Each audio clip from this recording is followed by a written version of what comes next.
ఈ రోజే డౌన్లోడ్ చేయండి. మీ ఫేవరెట్ షోస్ చూడండి. రేపు మన ఎంగేజ్మెంట్ జరగటం తప్పనిపిస్తుంది. ఎందుకలా అంటున్నావు? ఎందుకంటే అవని నా భార్య.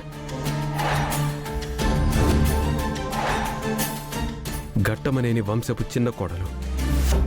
ఒకప్పుడు మా అమ్మకు ఎంతో ఇష్టమైన కోడలు. అవని ఇంట్లో ఉన్న అమ్మవారు ముక్కు పుడక మా వంశానికి సంబంధించినవి. మధ్యలో సత్య అనే వ్యక్తి వలన మా మధ్య మనస్పర్ధలు మొదలయ్యాయి. ఆ తరువాత మా కలిగిన సంతానం వలన గొడవలయ్యాయి. ఆ గొడవలే మమ్మల్ని దూరం చేశాయి. కొన్ని కండిషన్స్ మీద కలుసుకుందామని ఆగాం. అవని అంగీకరించుంటే పరిస్థితి మీతో పెళ్లి వరకు వచ్చుండేది కాదు. అవని అంటే నాకిష్టం, నా ప్రాణంతో సమానం. అవనిని వదులుకోవడానికి నా మనసు రావడం లేదు. అమ్మ పంతంతో ఈ పెళ్లిని చెయ్యాలనుకుంటుంది. అమ్మకున్న అపార్థాలు తొలగిపోయుంటే అవనికి అన్యాయం చేసుండేది కాదు.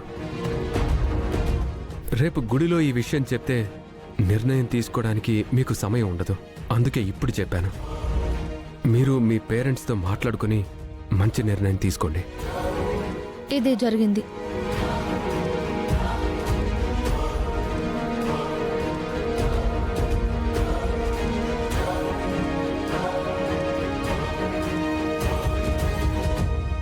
ఉన్నది ఉన్నట్టు నా దగ్గర మొత్తం ఓపెన్ అయిపోయాడు.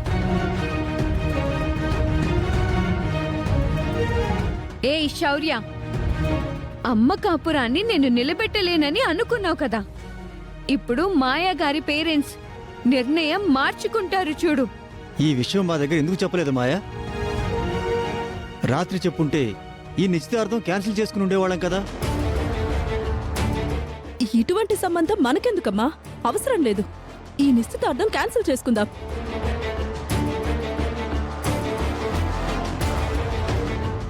మీరు ఈ విషయాలని దాచి ఈ విధంగా చేయడం పద్ధతిగా లేదు ప్రసాదరావు గారు. పరిస్థితుల ప్రభావం వలన అందరూ నిజం దాచాల్సి వచ్చింది. అంతేగాని మిమ్మల్ని మోసం చేయాలని కాదండి. రెండిటికి పెద్ద తేడా లేదు సార్. మాకు పెళ్ళైందన్న విషయం నిన్ననే నీకు తెలిసినప్పుడు నా భర్తని నాకు వదిలేకుండా ఎందుకు నిశ్చితార్థం దాకా వచ్చావు? మాయా, ఇంకా డిస్కషన్ అనవసరం. మనం మరొక సంబంధం చూసుకుందాం. పద, బయలుదేరదాం.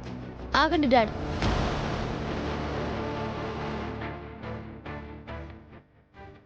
నేను అన్ని నిర్ణయించుకున్న తర్వాతే ఇక్కడికి రావడం జరిగింది. ఏం జరిగాయనేది నాకు అనవసరం. నేనైతే శ్రీకర్నే పెళ్లి చేసుకుందామని ఫిక్స్ అయ్యాను.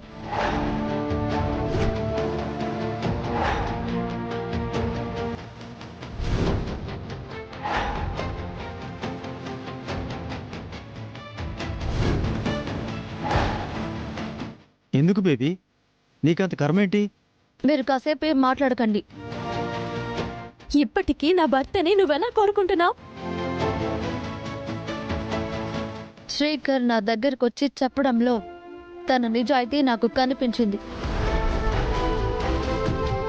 అది కాక జరిగిన దాంట్లో నీ తప్పే ఉంది. నువ్వు మరో రిలేషన్లో ఉండడం వల్ల, అంతేకాకుండా నీకు పుట్టిన బిడ్డ వలన నీ కుటుంబానికి నువ్వు దూరం అయ్యావు.